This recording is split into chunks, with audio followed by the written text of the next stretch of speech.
Well, it's official. Yeah. The doctor has said it. The professional, the specialist.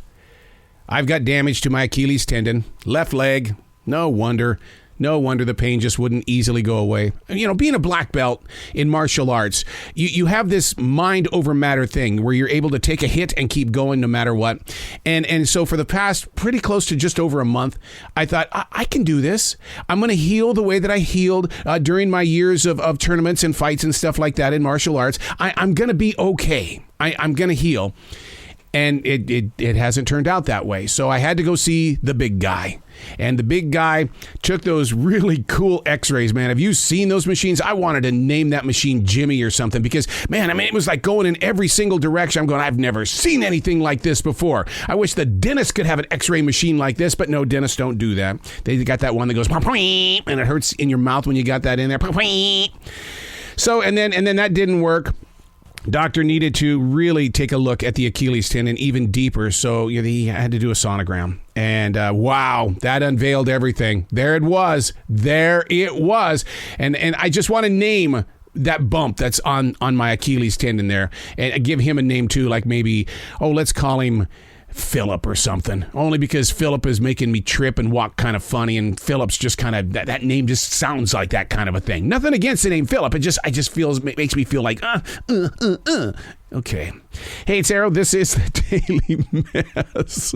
I am a mess. I'm telling you that right now. I am a mess. A chronological walk through an everyday world. I am a daily writer. I believe that in every step that we take, there are lessons to learn, and there are also lessons to teach.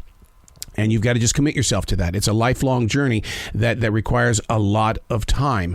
And in that process of time, there is progress, but you've got to be able to have a relationship with it. This is the Daily Mess. You know, there once was a time when leaping into a brand new day began with yesterday still playing itself out.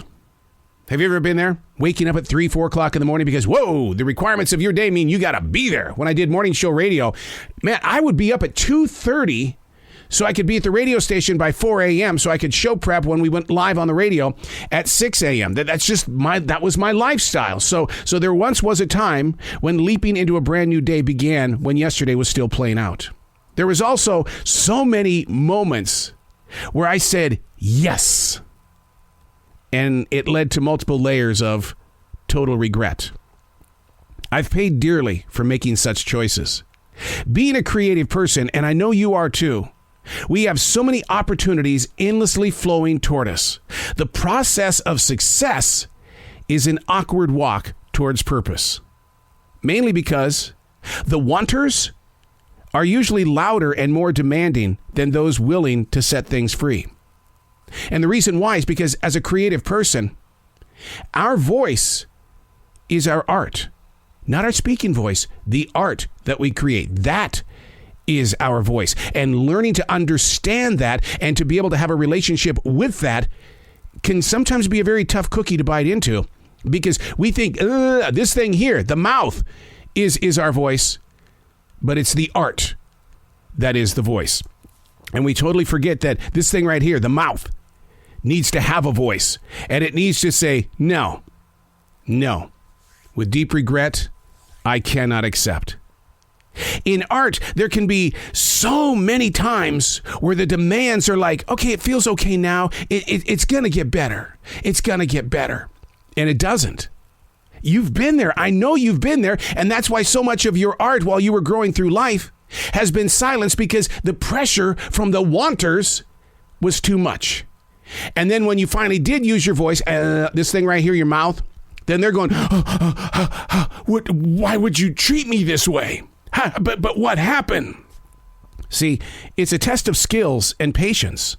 That's what being a creative mind is. Yet the wanters tend to make stipulations, those border patrollers with requirements that tend to poison your art, not your mouth, but your art, your creativity. But because creative people have this ability to feel everything, too often, every time we say yes, it's going to lead to another regret. The wanters This is what you're going to do. You're going to have structure. Structure? Wait, I just told you I'm a creative person. What do you, out of control chaos is who I am. Come on. Structure. The voice that you have. This one, the mouth. Come up with a way to say no. Because your yeses are getting in the way, creating other no's in your life. The no's that you could have spent with family or very close friends, but you chose not to because you said yes to this. Now, how do I know this? Because I live a Google Windows life. You have 24 hours in the day. How much can I stuff into that day? And then when somebody comes up and says, hey, I need you for 8 hours this coming Tuesday. Well, let me look at my Google Calendar. No. With deep regret, I cannot accept. Creative people, we live a life of windows.